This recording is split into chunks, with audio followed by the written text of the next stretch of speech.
Hello friends, అందరికీ నమస్తే. Welcome to my channel. 14 ఏళ్ల వైభవ్ సూర్యవంశీ చరిత్ర క్రియేట్ చేశాడు. గుజరాత్ టైటన్స్ బౌలర్లను ఊచకోత కోసి ఐపీఎల్ చరిత్రలోనే రెండవ వేగవంతమైన సెంచరీని నమోదు చేశాడు. తన మూడో ఐపీఎల్ మ్యాచ్లో వైభవ్ ఈ ఘనత సాధించడం గమనార్హం. అతను కేవలం 35 బంతుల్లోనే ఈ ఘనత సాధించాడు. తన ఇన్నింగ్స్లో ఈ బ్యాటర్ 7 ఫోర్లు 11 సిక్సర్లు కొట్టాడు.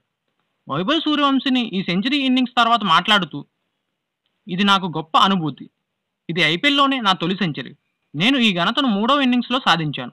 శిక్షణా సెషన్లో నేను పడిన కష్టానికి ఫలితం లభించింది. నేను బంతిని చూస్తూ కొట్టేస్తాను. జైస్వాల్తో బ్యాటింగ్ చేయడం సరదాగా ఉంది. అతను నాకు ఏం చేయాలో ఏం చేయకూడదో చెబుతున్నాడు. ఐపీఎల్లో సెంచరీ సాధించడం ఒక కళ లాంటిది. ఈరోజు నేను దాన్ని సాధించాను. నాకు భయం లేదు. నేను పెద్దగా ఆలోచించను. నా దృష్టంతా ఆడటం మీదే ఉంది అంటూ చెప్పుకొచ్చాడు. వైభవ్ తన సెంచరీతో ఎన్నో రికార్డులు క్రియేట్ చేశాడు. ఐపీఎల్ చరిత్రలోనే సెంచరీ చేసిన అతిపిన్న వయస్కుడిగా, అత్యంత వేగంగా సెంచరీ చేసిన బ్యాట్స్మెన్గా నిలిచాడు. అదే సమయంలో టీ20 క్రికెట్లో సెంచరీ చేసిన అతిపిన్న వయస్కుడిగా కూడా నిలిచాడు. వీడియో కానీ నచ్చితే వీడియోని లైక్ చేసి మా ఛానల్ని సబ్స్క్రైబ్ చేసుకోండి. అలాగే మీ ఫ్రెండ్స్తో షేర్ చేసుకోండి ఫ్రెండ్స్.